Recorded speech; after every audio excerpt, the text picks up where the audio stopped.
बीना और चंदर आजादपुर मंडी में साफ सफाई और मेहनत मजदूरी करके अपना पेट पालते थे। शादी के तकरीबन 2 साल बाद बीना गर्भवती हुई। दोनों ही पति पत्नी इस बात से बहुत खुश थे और बेसब्री से नए मेहमान के आने का इंतजार कर रहे थे, लेकिन होनी को शायद कुछ और मंजूर था। एक शाम जब दोनों काम से घर लौट रहे थे तो रास्ते में रेल पटरी क्रॉस करते वक्त चंदर का पैर पटरी में फंस गया। अरे अरे ये मेरा पैर, अरे ये क्या हो गया जी? जल्दी जल्दी पैर निकालने की कोशिश कीजिए।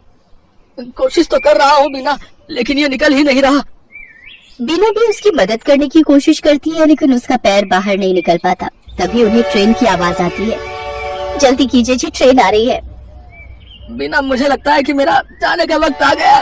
तुम जाओ यहाँ से और अपना और मेरे बच्चे का ध्यान रखना। मुझे भागे को अपने बच्चे का मुंह देखे बिना ही इस दुनिया से जाना होगा। नहीं, ऐसा मत कहिए जी, मैं आपके बिना कैसे रह पाऊंगी? मैं भी आपके साथ इसी पटरी पर अपनी जान दे दूंगी। नहीं, हमारे बच्चे के लिए तुम्हें जीना होगा बीना। अब जाओ यहाँ से, तुम्हें हमारे होने वाले बच्चे की कसम। जैसे बीना पटरी से दूर जाती है तभी ट्रेन आकर विनोद को पल भर में काट देती है। बीना की आंखों के सामने उसके पति की मौत हो जाती है। एक ही पल में उसकी हंसती खेलती दुनिया उजड़ जाती है और वो एक विधवा बन जाती है। चंदर के जाने के बाद बीना बिल्कुल अकेली हो चुकी थी। अब वो अकेली ही मंडी जाती और मेहनत मजदूरी करती और उससे जो कमाई होती उससे अपना पेट भरने लगती है। एक दिन बीना घनश्याम को कुछ प्याज फेंकते हुए देख रही थी। अरे घनश्याम भैया, ये आप क्या कर रहे हैं? कुछ नहीं बहन, जो प्याज खराब हो गए हैं उन्हें अलग करके फेंक रहा हूँ। भैया, अगर आपको कोई प्रॉब्लम ना हो तो जो प्याज आप फेंक रहे हो वो आप मुझे दे दो, वो मुझ गरीब के काम आ जाएंगे। लेकिन बीना बहन, इन आधे सड़े गले प्याजों का आखिर तुम क्या करोगी? वो मैं आपको बाद में बताऊंगी। फिलहाल आप ये खराब प्याज मुझे दे दीजिए। ठीक है बहन, ले जाओ। वैसे भी ये मेरे किसी काम के नहीं। इसके बाद बीना उन खराब प्याजों को एक थैले में भर लेती है और शाम को अपने साथ घर ले आती है और उसमें से थोड़े ठीक प्याजों को अलग करके रख लेती है और जिनकी हालत ज्यादा ही खराब थी उन्हें अपने घर के बाहर बनी क्यारी में बो देती है। अगले दिन सुबह काम पर जाने से पहले बीना साफ छाटे हुए प्याजों को काटकर आटे में मिलाती है और साथ ही नमक, हरी मिर्च और अजवाइन डालकर उस आटे को गूंथ लेती है। खुद नाश्ता करके वो कुछ पराठे घनश्याम के लिए भी पैक करके ले जाती है। ये लो घनश्याम भैया, आपसे जो कल प्याज लेकर गई थी उनसे मैंने प्याज के पराठे बनाए हैं, जरा आप भी चख कर देखो। रोज दाल चावल खाकर आप बोर हो गए होंगे ना? बीना बहन, हम गरीबों के नसीब में तो दाल चावल और सूखी रोटी ही होती है, भला उससे भी क्या नाराज होना। अच्छा लाओ, तुम इतने प्यार से प्याज के पराठे बनाकर लाई हो तो खाकर देखता हूँ।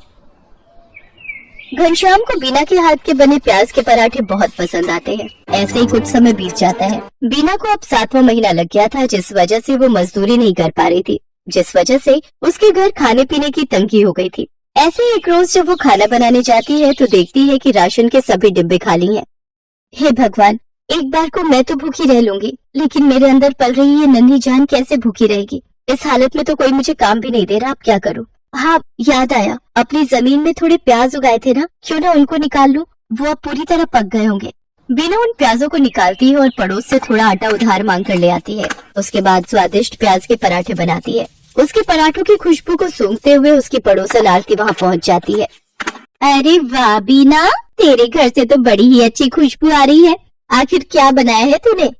कुछ नहीं बहन, ये प्याज के पराठे बनाए हैं। लो, तुम भी खाकर बताओ कैसे बने हैं।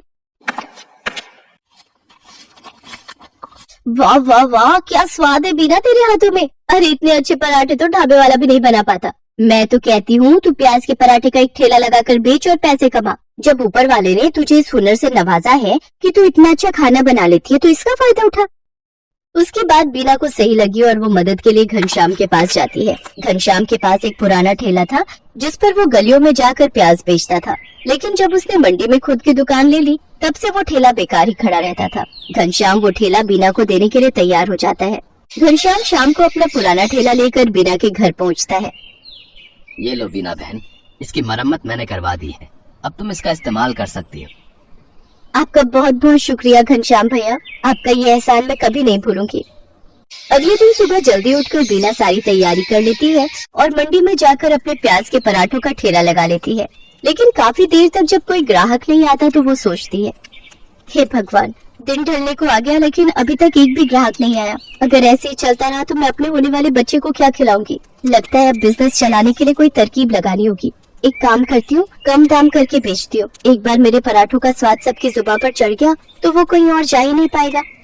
इतना सोचकर बीना आधे दाम में प्याज के पराठे बेचने लगती है। कम दाम में बहुत सारे लोग बीना के पराठे खाने लगे। कुछ दिन बीना ने सबको कम दाम पर ही पराठे बेचे, लेकिन फिर जब उसके ग्राहक बढ़ गए तो उसने रेट बढ़ा दिए। लेकिन तब तक वो पूरी मंडी में प्याज के पराठों वाली के नाम से मशहूर हो चुकी थी।